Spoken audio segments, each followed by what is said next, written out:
함께 영광의 이름 예수 찬양합니다. 온 세계와 열방 가운데 예수와 같은 이름 없네. 죄악과 어두운 세상 유일한 소망. 예수와 비교할 수 없네. 모든 민족을 구원할 이름, 모든 민족을 구원할 이름 예수. 그 발 앞에 헛된 우상 무너지 영광의 이름 예수 찬양하리. 전과 나중 되신 주 영광의 이름 예수, 경배하리.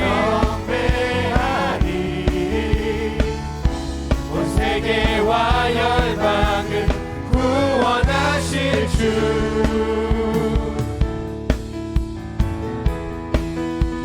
다시 한번 처음부터 찬양하겠습니다. 온 세계와 열방 가운데 예수와 같은 이름 없네. 죄악과 어두운 세상 유일한 소망. 예수와 비교할 수 없네. 모든 민족을 구원할 이름 예수, 모든 민족을 구원할 이름 예수. 그 발 앞에 헛된 우상 무너지리 영광의 이름 예수 찬양하리. 전과 나중 되신 주 영광의 이름 예수,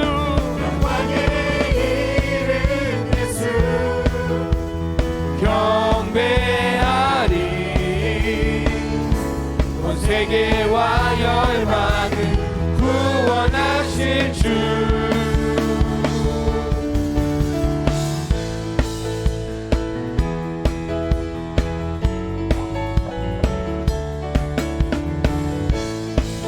우리 다시 한번 고백합니다. 모든 민족을 구원할 이름,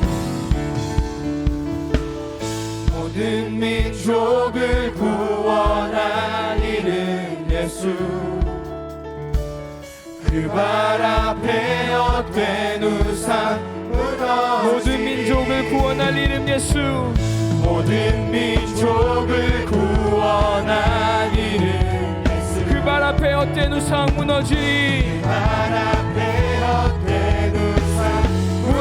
영광의 이름, 영광의 이름 예수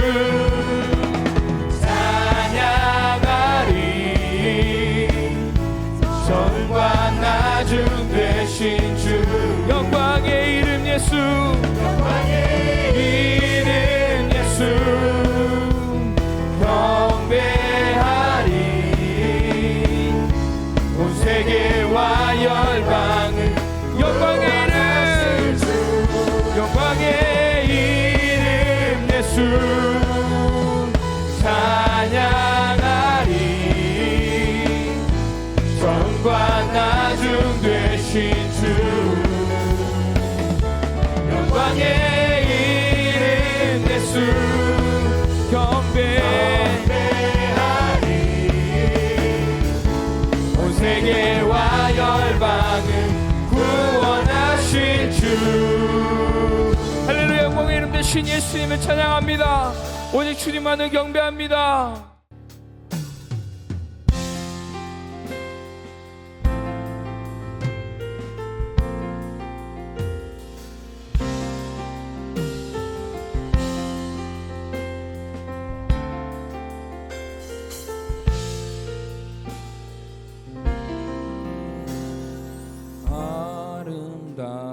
아름다우신 예수 무엇과도 바꿀 수 그 어떤 보물들도 주님과는 비길 수 없네.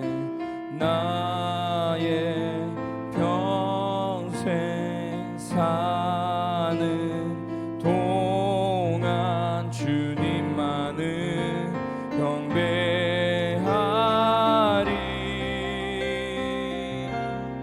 주님만이 모든 것, 내 영혼의 모든 것, 어둠을 밝히는 이 세상에 참된 빛, 영광을 돌리리. 어린 양 주 예수, 오직 주님만이 나의 구원자. 우리 함께 고백합니다. 아름다우신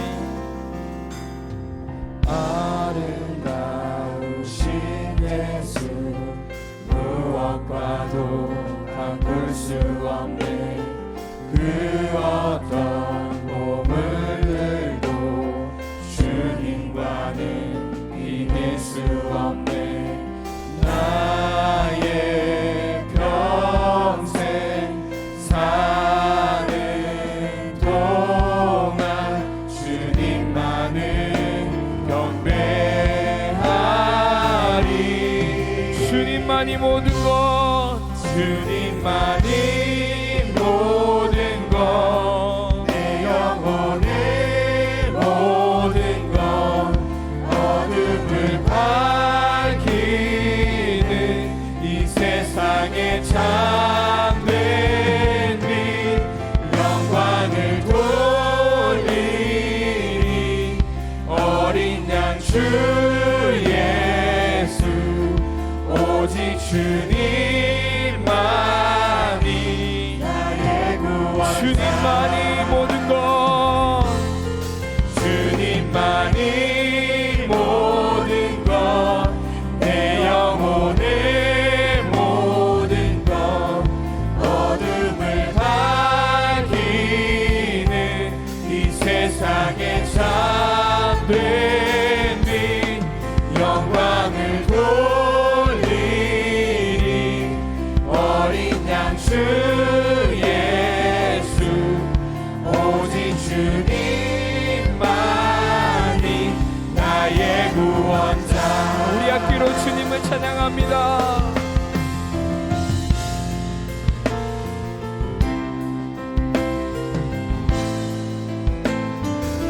주님만이 모든 것 되심을 우리가 고백합니다.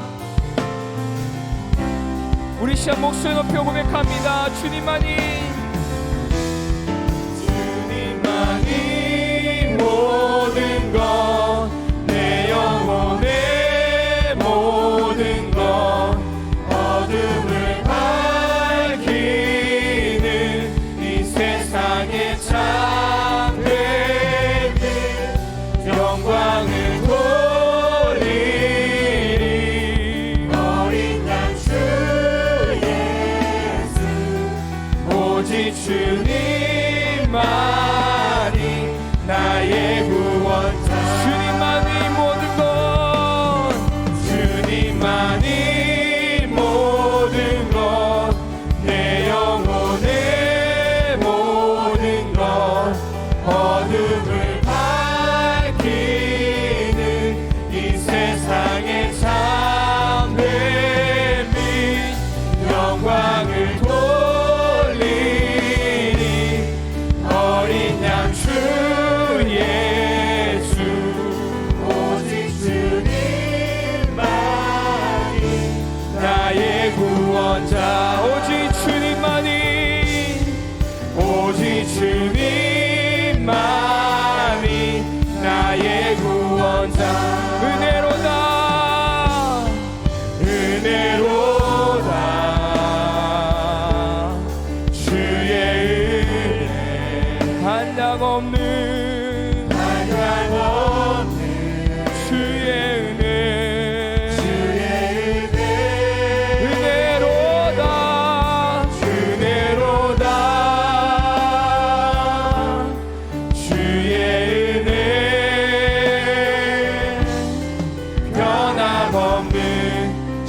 신실하신 주의 은혜로다. 주의 은혜로다. 모든 것이 주의 은혜. 주님의 한량없는 나를 향한 주의 은혜.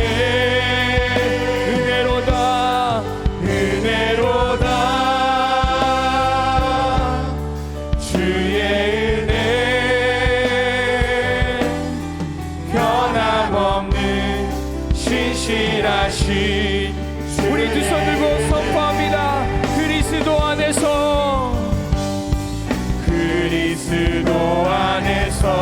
은혜의 풍성하심을 따라 그분의 피로 죄 삼았습니다. 그리스도 안에서 은혜의 풍성하심을 따라 그분의 피로 죄 삼았으니 은혜로다. 주의 은혜. 은혜로다. 모든 것이 주의 은혜. 내 주님의 한량없는 우리 향한 주의 은혜. 은혜로다.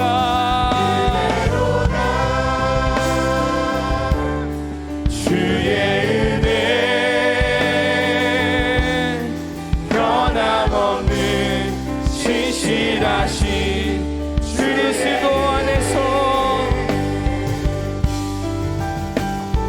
그리스도 안에서 은혜의 풍성하심을 따라 그분의 피로 죄 삼았습니다. 그리스도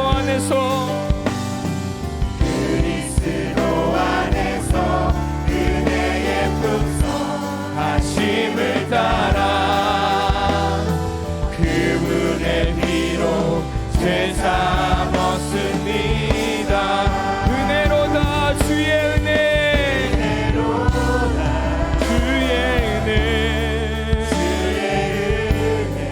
한량없는 주의 은혜.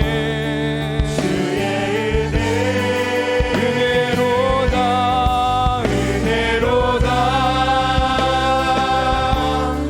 주의 은혜. 변함없는 신실. 우리 목소리를 고백합니다. 은혜로다. 은혜로다. 주의 은혜. 한량없는 주의 은혜. 은혜로다. 주의 은혜. 변함없는 신실하신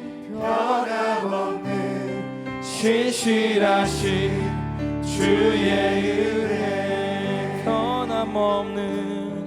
변함없는 신실하신 주의 은혜.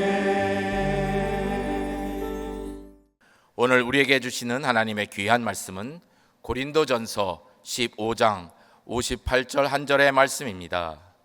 그러므로 내 사랑하는 형제들아 견실하며 흔들리지 말고 항상 주의 일에 더욱 힘쓰는 자들이 되라.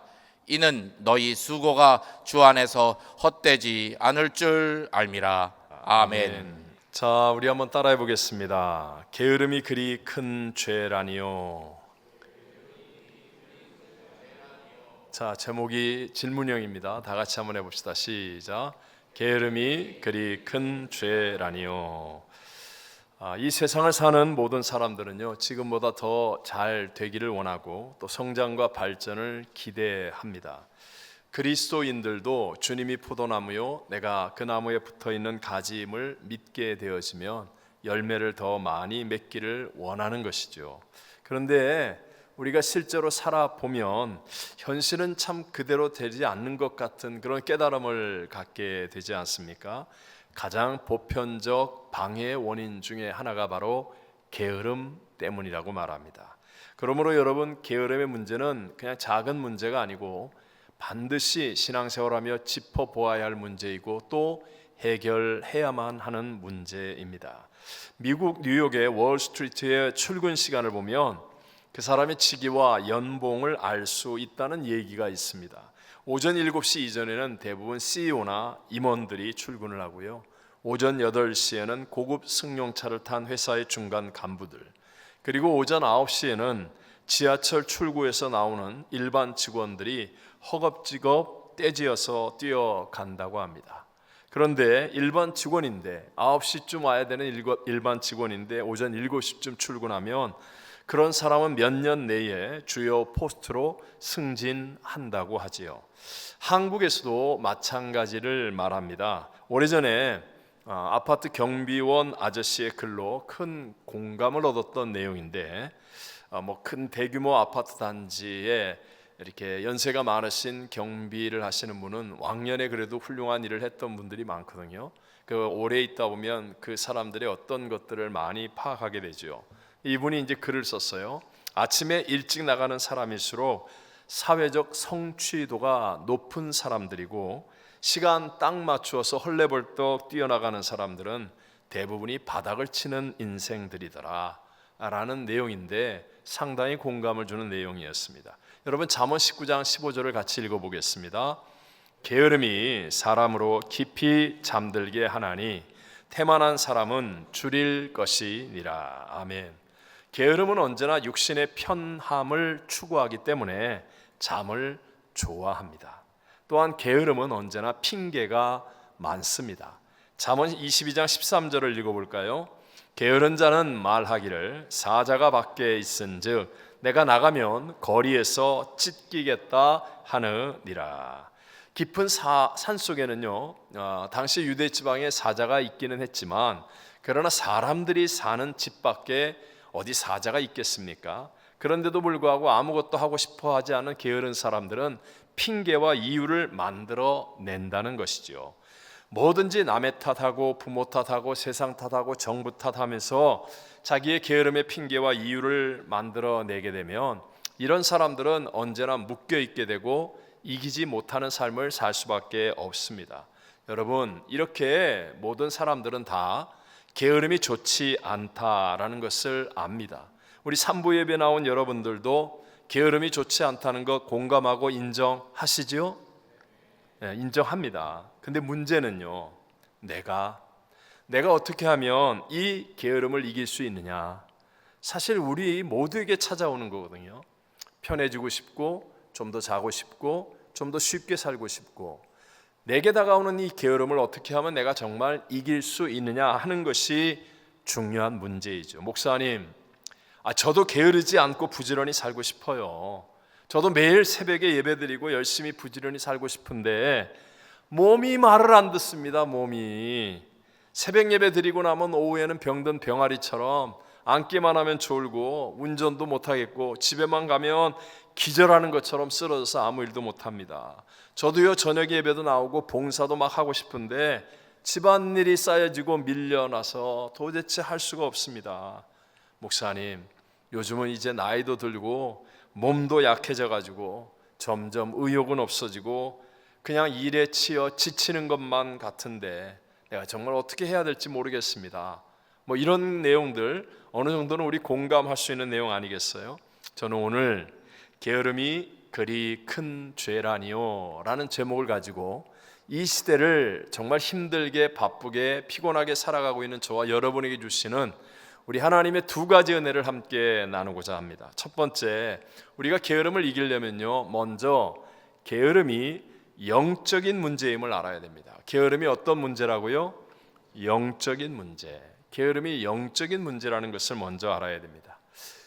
사무엘서에 보면 엘리 제사장의 시대에 대해서 성경은 말씀이 들리지 않는 시대, 사무엘상 3장 1절에 보면 여호와의 말씀이 희귀하여 이상이 흔히 보이지 않았더라. 말씀이 없으니까 사람들이 꿈도 비전도 없고 올바른 가치관을 모르고 사는 시대다, 이렇게 말씀하고 있거든요. 그런 때의 엘리 제사장의 모습은 성경에 특별하게 기록해요. 언제나 의자에 앉아 있고 그리고 처소에 누워 있는 그런 게으른 모습이었다는 사실을 성경은 특별하게 기록하고 있습니다. 사무엘상 1장 9절에 보면 그때 제사장 엘리는 여호와의 전 문설주 곁 의자에 앉아 있었더라. 그러니까 하나님과 심령이 통할 만큼 간절히 기도하는 한나의 기도를 못 알아보는 거예요. 술 취한 여자구나, 이렇게 생각하는 거예요. 게으른 제사장. 또 사무엘상 3장 2절에 보면 그가 자기 처소에 누웠고, 이렇게 말씀합니다. 그러니까 영적으로 말씀이 들리지 않고 기도가 없어요. 그러니까 크고 작은 문제들이 계속해서 일어나는데 이게 해결이 안 되고 계속 패배합니다. 블레셋이 계속 침략을 해와서 전쟁을 하게 되니까 결국은 엘리 제사장의 두 아들이 절대로 해서는 안 되는 일을 하지요. 법궤를 메고 전쟁터에 나가는데 제사장인 엘리가 말리지도 못합니다. 또 전쟁에 나갔을 때 제사장이라면 당연히 성전에 들어가서 간절하게 금식하며라도 기도해야 될 것 같은데 그렇지 않고 의자에 그냥 앉아 있더라라고 말합니다. 그러니 결국은 엘리 제사장은 비참한 최후를 맞이하죠. 목이 부러져서 죽습니다. 사무엘상 4장 18절에 보면 엘리가 자기 의자에서 뒤로 넘어져 문 곁에서 목이 부러져 죽었으니, 그래, 의자에 앉아 있다가 망했습니다. 패배했습니다. 두 아들이 죽었습니다. 법궤를 빼앗겼습니다. 그러니까 그냥 의자에 앉아 있다가 놀래서 넘어져서 목이 부러져 죽는 비참한 결말이 되죠. 영적으로 바르지 못하니까 자녀도 가정도 망하고 나라도 어려움을 겪게 되는 이런 게으름을 못 이기게 되더라는 사실을 성경은 우리에게 말씀하고 있습니다. 무엇보다도 마태복음 25장에 보면 예수님께서 직접 하신 말씀이 있죠. 달란트 비유의 말씀 가운데 어떤 주인이 타국으로 떠나기 전에 한 사람에게 5달란트를, 어떤 사람에게 2달란트를, 그리고 1달란트를 각각 맡기고 떠납니다. 돌아와서 이제 그 달란트를 어떻게 사용했는지, 무엇을 했는지를 물어보는 거예요. 여러분, 1달란트는요 금 34kg입니다. 웬만한 어린아이 무게의 금이에요. 그러니까 한 사람이 그냥 열심히 일하는 것이 20년 동안 쓰지 않고 모아야 가능한 그런 돈, 지금으로 계산하면 최소한도 200만 불 이상의 가치를 가지고 있는 그것이 금 1달란트예요. 근데 이 한 달란트를 받은 사람은 아무것도 하지 않고 그것을 땅에 묻어 두었다라고 말합니다. 그럴 때 예수님께서는 그 1달란트 받은 사람을 향하여 게으른 종아, 이렇게 말하지 않고 악하고 게으른 종이라고 무섭게 질책을 하십니다. 여러분, 왜 게으름과 악함을 동일시하는 것입니까? 주인을 인정하지 않는 거예요. 주인의 선함을 인정하지 않고 제멋대로 오해하고 남의 탓을 하는 그런 일이었기 때문에 악하다라고 말하는 거예요. 이렇게 우리들도 하나님의 선하심을 믿지 않을 때 그것이 우리에게 악이 되는 것이거든요. 게으름이란 무엇이냐? 모든 은혜와 선물을 주신 하나님을 인정하지 않기 때문에 생기는 게 게으름이에요. 그러니까 악함과 게으름은 똑같이 통하는 영적인 일이다. 영적으로는 하나와 같이 통하는 일이라는 사실을 예수님께서 우리에게 가르쳐주고 있습니다. 우리들도 마찬가지입니다. 오늘날 우리가 하나님과의 영적인 관계가 바르게 되지 않으면 희한하게도 자꾸 남의 탓이 나옵니다. 여러분, 예배에 성공하지 못하고 예배의 임재를 체험하지 못하고 기쁨을 얻지 못하면 무슨 일만 생기면 쥐가 좋아서 결혼한 아내 탓하는 거예요. 저런 여자를 아내로 만나서, 저런 남자를 내 남편으로 만나서, 이러면서 남의 탓을 합니다. 똑같이 이민 와서 고생하고 사는데 부모가 나한테 해준 게 없어서, 친구를 잘못 만나서, 정부가 제대로 안 돼 있어서, 나는 선천적으로 몸이 나빠서, 하나님과의 관계가 바르게 세워지지 않으면 남의 탓을 하면서요 자기의 어떤 문제들을 뛰어넘지 못합니다. 게으름의 종이 되어버리고 만다는 것이죠. 여러분, 어떤 핑계와 이유를 댄다 할지라도 게으르다라는 것은요, 결국 하나님의 선하심을 인정하지 않는 것으로 악이 된다는 사실을 잊지 않게 되시기를 바랍니다. 자, 우리가 믿는 하나님은 어떤 분이세요? 하나님은 문제보다, 이쪽은 대답을 안 하는데, 하나님은 대적보다, 하나님은 불경기보다, 하나님은 질병보다, 하나님은 사망보다, 하나님은 하실 수, 하나님은 하실 수. 우리가 믿는 하나님은 바로 이런 하나님 아닙니까? 그러니까 보세요. 하나님과 먼저 올바른 관계가 이루어져서 내게 말씀이 들려지고, 그리고 기도를 통하여 성령님이 역사하시게 되면 내게 그런 하나님이 믿어지는 거예요. 하나님이 믿어지는 거예요. 문제보다 크신 하나님, 대적보다 크신 하나님, 불경기보다 크신 하나님, 질병보다 사망보다 크신 하나님, 하실 수 있는 하나님이 믿어지는 거예요. 믿어지는 거예요. 이 믿음 때문에 남의 탓을 하지 않습니다. 대적이 어떻다 할지라도, 문제가 어떻다 할지라도, 저 사람이 어떻다 할지라도, 세상이 어떻다 할지라도 하나님이 그보다 크심이 믿어지기 때문에, 그래서 내가 게으름의 자리에 있지 않고 나는 할 수 없는데 믿어지는 하나님의 능력이 내게 임하는 겁니다. 내게는 없었던 하나님의 역사하심이 경험이 되어지는 거예요. 내게 없었던 하나님의 용기와 하나님의 지혜가 믿어지는 믿음 가운데 나타나기 시작해서 우리는 게으른 자리에 있지 않고 극복하는 사람, 포기하지 않고 전진하는 사람, 승리하는 사람이 되어질 줄로 믿습니다. 남미의 아마존 같은 깊은 정글에 가면 두 가지를 늘 확인하라고 말합니다. 그 첫 번째가 높은 나무에 올라가서 방향을 체크하고, 두 번째는 무딘 칼을 갈아서 쓸 준비를 하라라고 말합니다. 여러분, 이게 무슨 얘기입니까? 정글은요, 하루만 지나면 풀로 덮여요. 여기서는 이해가 안 되죠. 근데 제가 이제 남미 파라과이에서 수양관이 66,000평이었어요. 그래서 트랙터를 가지고 풀을 깎습니다. 거짓말을 조금 못해가지고 트랙터로 쫙 앞에서부터 200m를 쫙 길 옆에 잔디를 깎아요. 근데 갑자기 비가 쫙 옵니다. 그러면 잠깐 쉬잖아요. 우리는 아열대 지방이니까 비가 오고 나면 햇빛이 쨍하고 비치면 언제 비 왔냐는 식이에요. 그래서 다시 이제 풀을 깎으려고 해보면 아까 깎았던 자리에 풀이 자랐어요.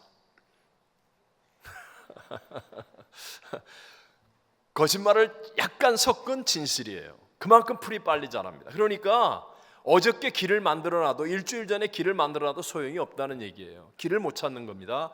그렇기 때문에 언제나 높은 곳에 올라가서 먼저 방향을 체크하는 것입니다. 근데 어리석은 사람들은 인생에서 말씀이라고 하는 방향을 모릅니다.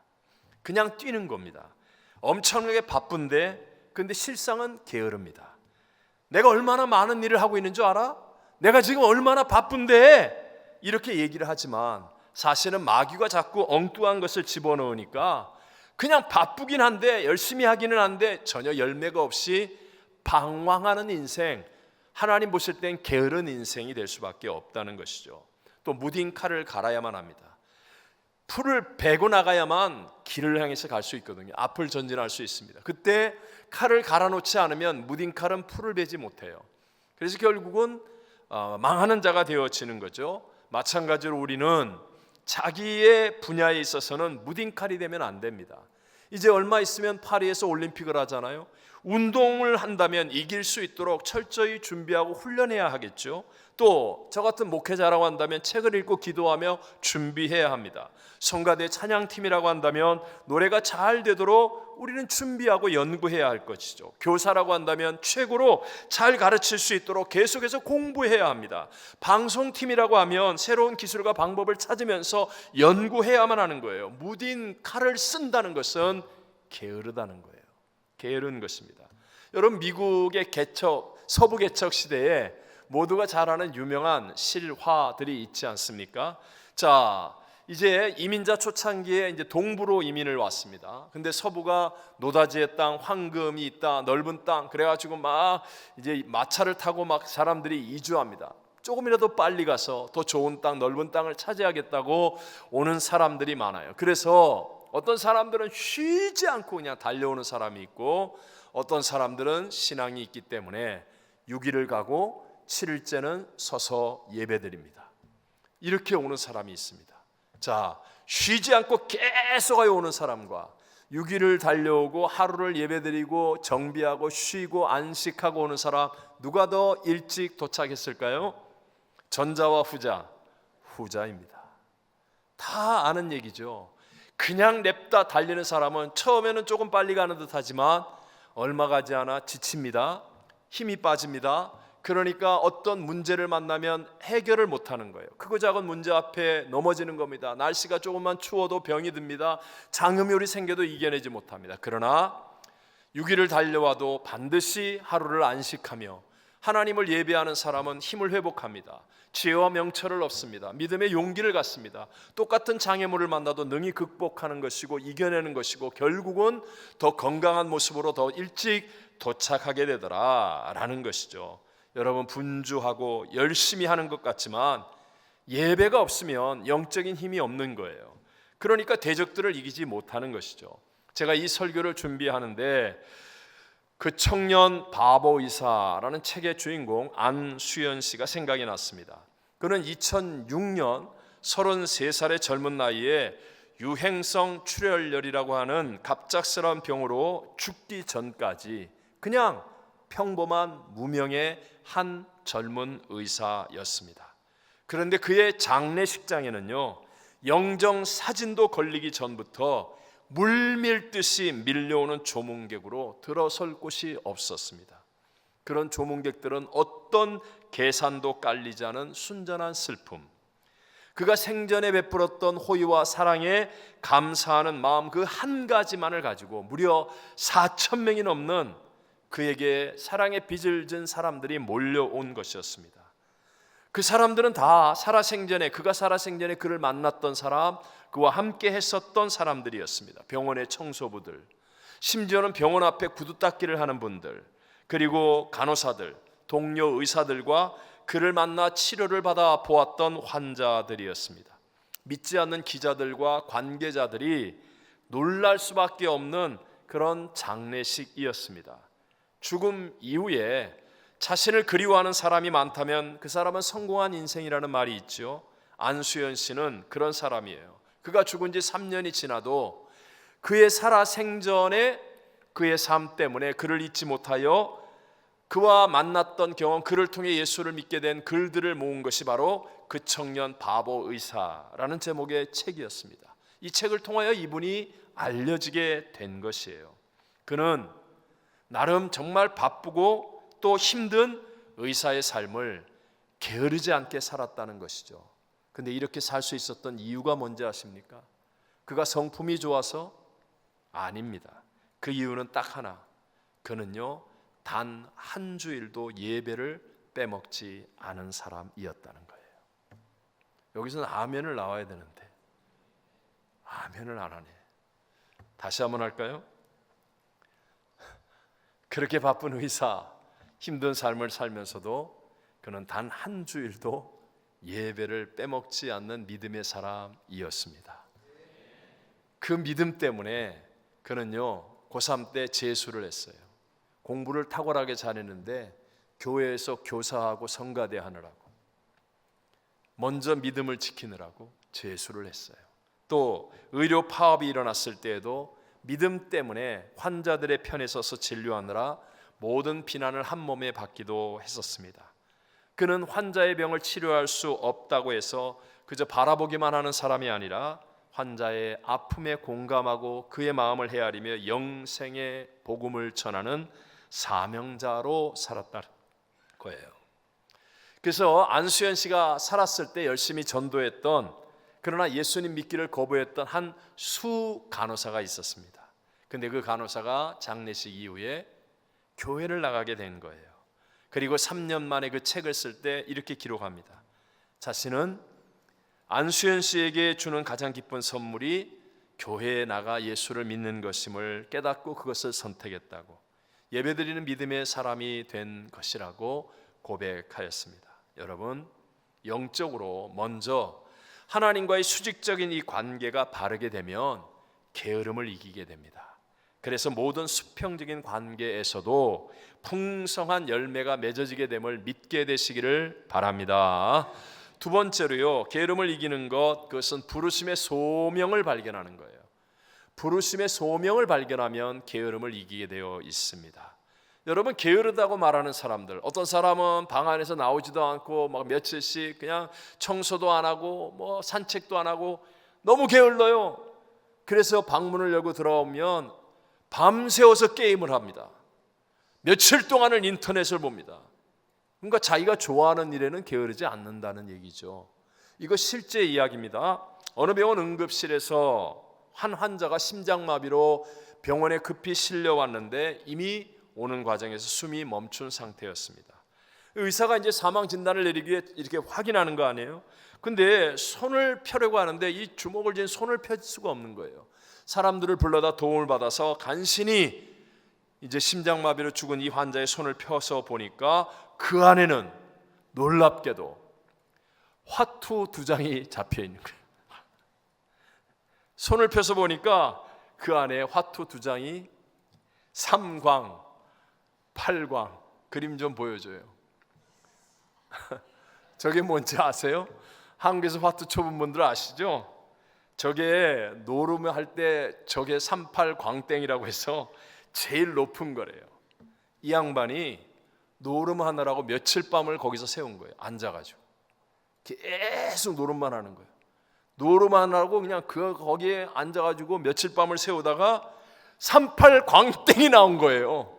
너무 흥분을 해가지고 심장마비가 일어나서 죽었어요. 싫어합니다. 매튜 폭스라고 하는 신학자는 게으름의 처방이 무엇인가? 게으름의 처방은 부지런해지자는 결심이 아니다. 게으름의 가장 적절한 유일한 처방은 당신 안에 있는 불꽃을 다시 발견하는 것이다. 여러분 마음에 공감이 되죠? 여러분 부지런해지자고 해서 부지런해지는 거 아닙니다. 누가 게으르자고 그럽니까? 다 부지런히 살자고 그러죠. 그런데도 안 돼요.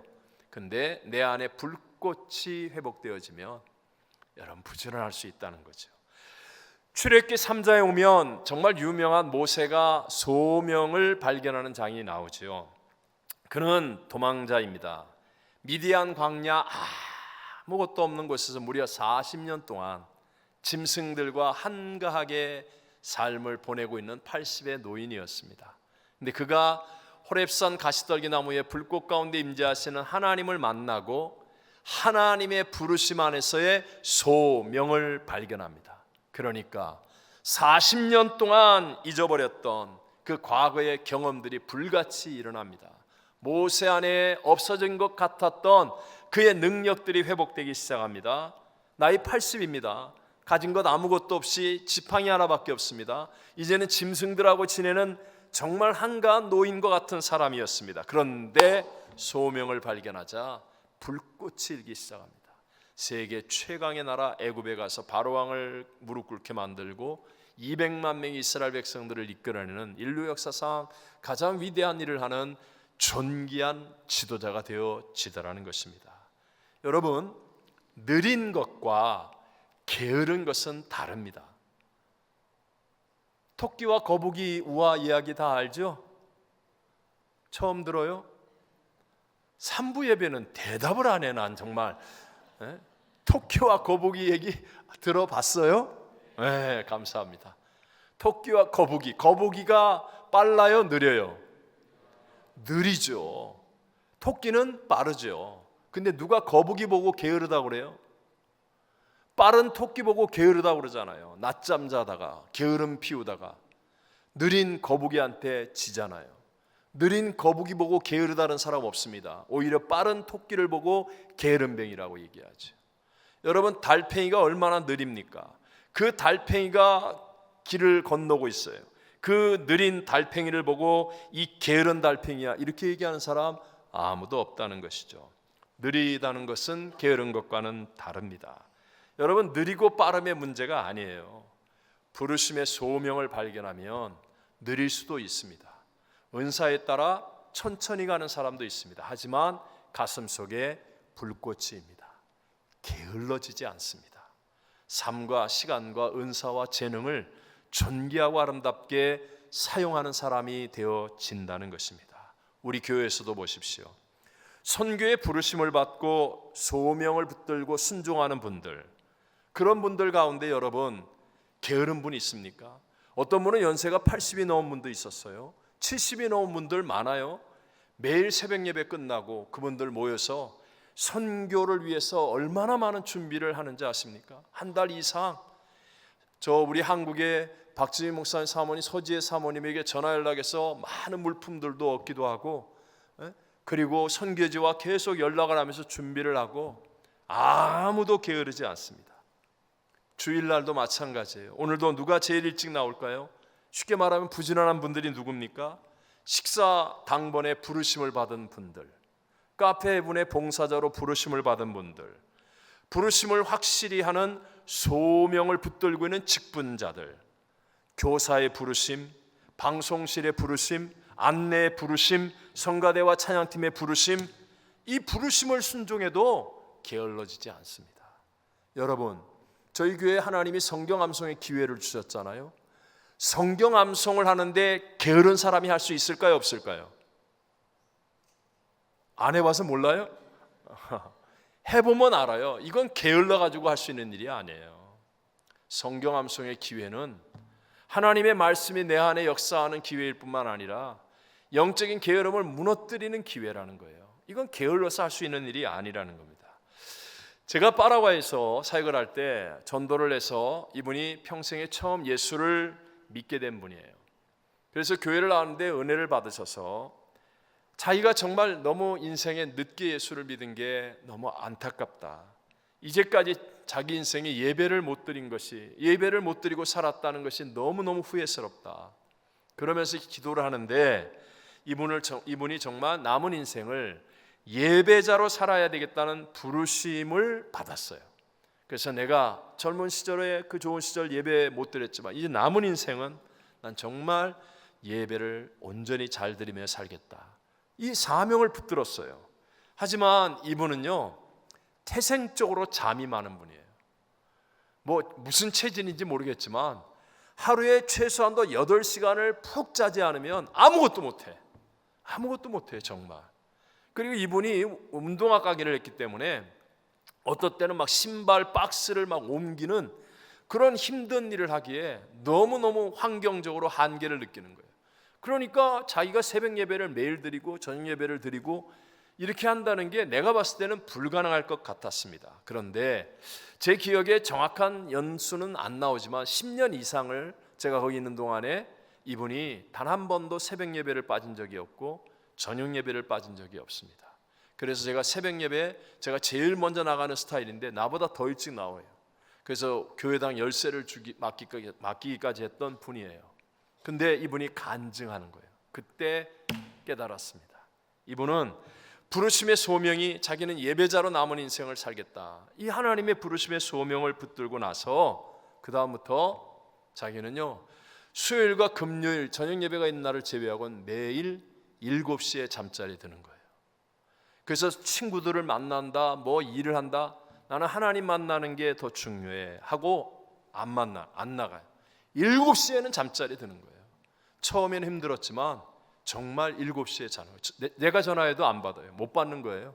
7시에 잠자리 들어요. 그럼 7시에 잠자리에 들어서 8시간을 자면 몇 시예요? 네? 새벽 3시. 새벽 3시나 4시면 일어나는 거예요. 그리고 새벽 예배 한 번도 안 빠졌어요. 저녁 예배 한 번도 안 빠졌어요.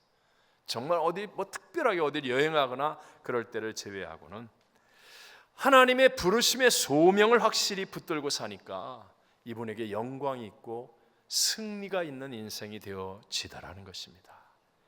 혹시 지금 3부 예배를 드리는 여러분들 가운데 내가 이전에 은혜 가운데 어떤 믿음의 결단들을 했었는데 그런데 지금은 실행이 안 되고 아직도 실행이 안 되고 있거나 해보니까 안 되나 봐, 난 안 되나 봐 하면서 포기한 것들이 있습니까?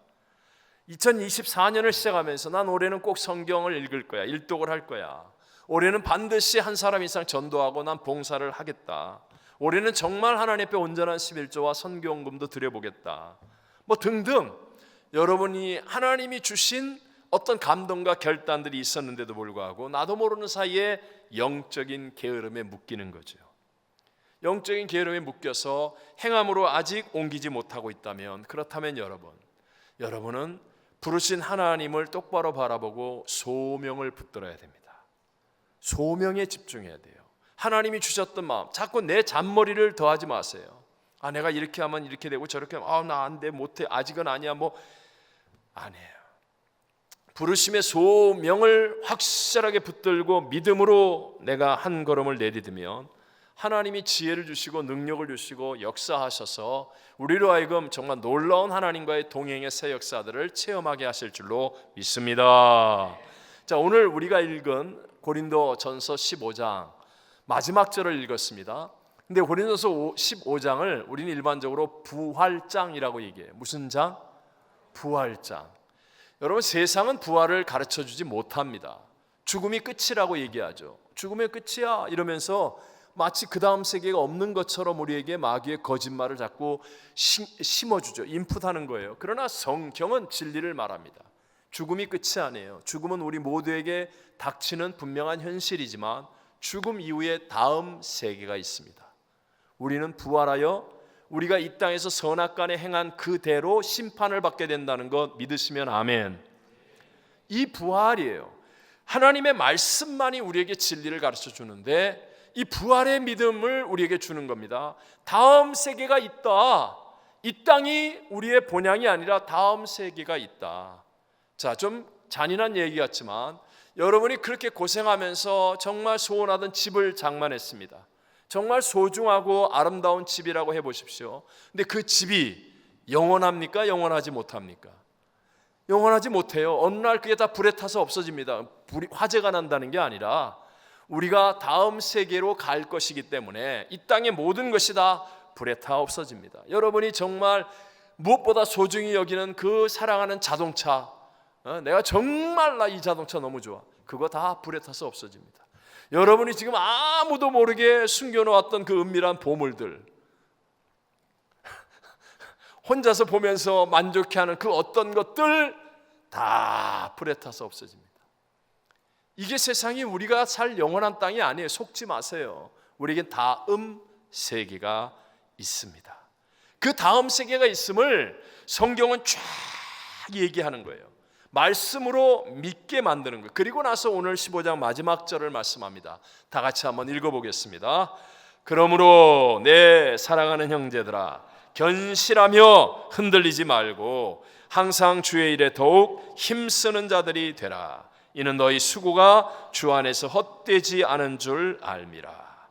그러므로 형제들아, 견실하며 흔들리지 마라.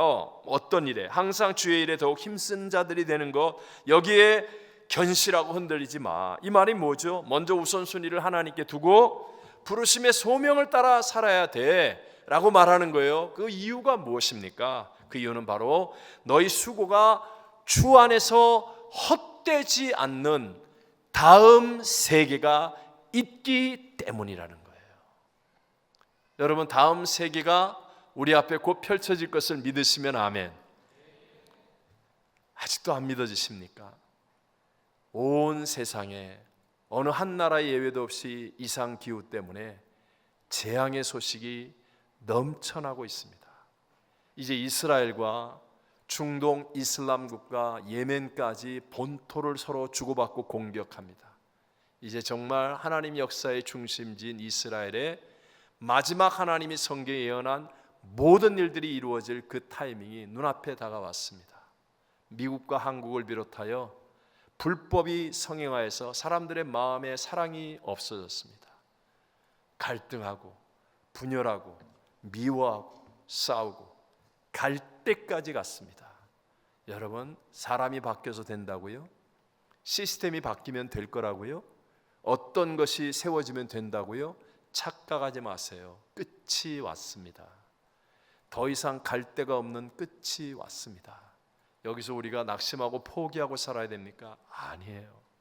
성경은 우리에게 다음 세계가 곧 우리 앞에 펼쳐질 것을 약속하여 말씀합니다. 신문이, 인터넷이, 세상이, 정부가 그 어떤 것도 말할 수 없는 진리가 하나님의 말씀 성경을 통하여 우리에게 전해지는 거예요. 성경의 가장 큰 약속은 예수님이 다시 재림하십니다. 가장 확실한 약속, 공중에 재림하실 때 깨어있는 믿음의 사람들이 순식간에 휴거됩니다. 오늘 3부 예배에 참석한 여러분들은 말씀을 바르게 믿는 믿음을 통하여 여러분 휴거되는 사람들 다 되시기를 주의 이름으로 축원합니다. 그래서 우리의 이 땅에서의 게으르지 않고, 사람들은 그냥 이 땅이 다라고 생각해서 어떻게든지 즐기고 살고, 이 땅에서 못하면 어떨까 그러면서 또 남들 흉내내고, 아유 내가 저것도 해봐야 되는데, 저기도 가봐야 되는데, 저것도 즐겨야 되는데, 우리는 그렇게 생각하지 않아요. 우리는 이 땅에서 가지지 못해도, 그곳에서 살지 못해도, 내가 가보지 않아도, 먹지 않아도 상관없어요. 왜요? 이 땅의 것들은 다 사라지는 거예요. 우리에겐 영원한 진짜 본향 다음 세계가 있기 때문입니다. 이 믿음을 갖고 있기 때문에 우리는요, 하나님의 부르심의 소명을 똑바로 붙들고 게으름을 이기면서 살아가는 사람들이 되어질 줄로 믿습니다. 오늘 2부 예배 때 59차 새가족 성경 공부 졸업하는 분들이 있거든요. 새가족 공부할 때만 해도 대우를 받죠. 뭐 주차장도 주고 밥도 따로 먹고 뭐 이렇게 대우를 받을 수 있어요. 근데 졸업하고 나면 어떻게 살아야 됩니까? 하나님이 부르시는 소명을 붙들어야 게으름을 이기고 끝까지 승리하는 믿음이 될 줄로 믿습니다. 우리 교회는 에녹 회원들도 많아요. 실버드림 대학 하면서 참 많은 어르신들을 섬깁니다. 또 직장이나 교회에서 은퇴하신 분들도 있습니다. 끝입니까? 아니에요. 우리에겐 분명한 다음 세계가 있음을 믿음으로 끝까지 항상 주의 일에 더욱 힘쓰는 자들이 되는 승리의 길을 갈 수 있게 되는 줄로 믿습니다. 여러분 명심하십시오. 게으름은 사소한 작은 죄가 아닙니다. 게으름은 하나님 보실 때 악한 자이고 큰 죄입니다. 왜냐하면 주 안에서 더 좋아지는 모든 삶, 또 풍성한 열매를 방해하는 것이 바로 게으름이기 때문에 그렇습니다. 게으름은 반드시 이겨야 합니다.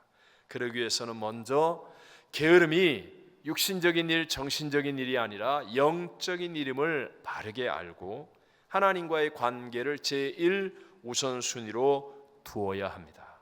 그리고 다음 세계를 바라보는 말씀을 통하여 진리를 깨닫고 믿는 믿음으로 부르심의 소명을 확실히 해야 됩니다. 그래서 우리 모두 게으름을 이기고 철치 끝 철저하고 치열하게 끝까지 승리하는 하나님의 축복의 증인들이 다 되시기를 주의 이름으로 축원합니다.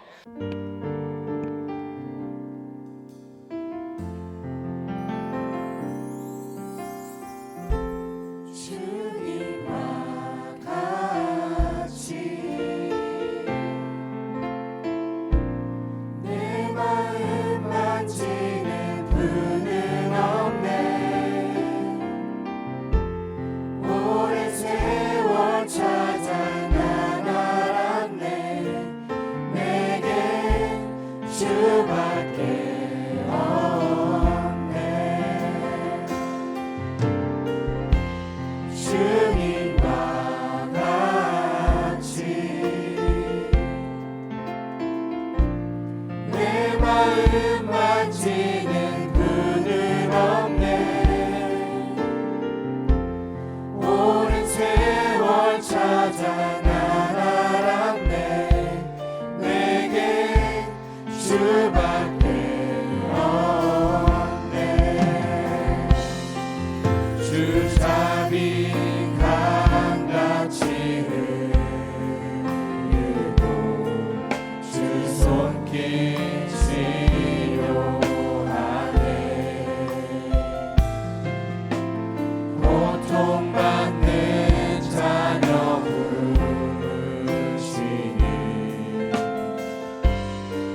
지금은 우리 구주 예수 그리스도의 무한하신 은혜와 하나님 아버지의 영원하신 사랑하심과 보혜사 성령 하나님 지금 함께 하시고 충만케 하심이 오늘 하나님을 예배하는 삼보예배 모든 성도들 위에와 또 열방을 품고 중보기도하는 선교지와 선교사님들 위에 영원토록 함께 계실지어다. 아멘.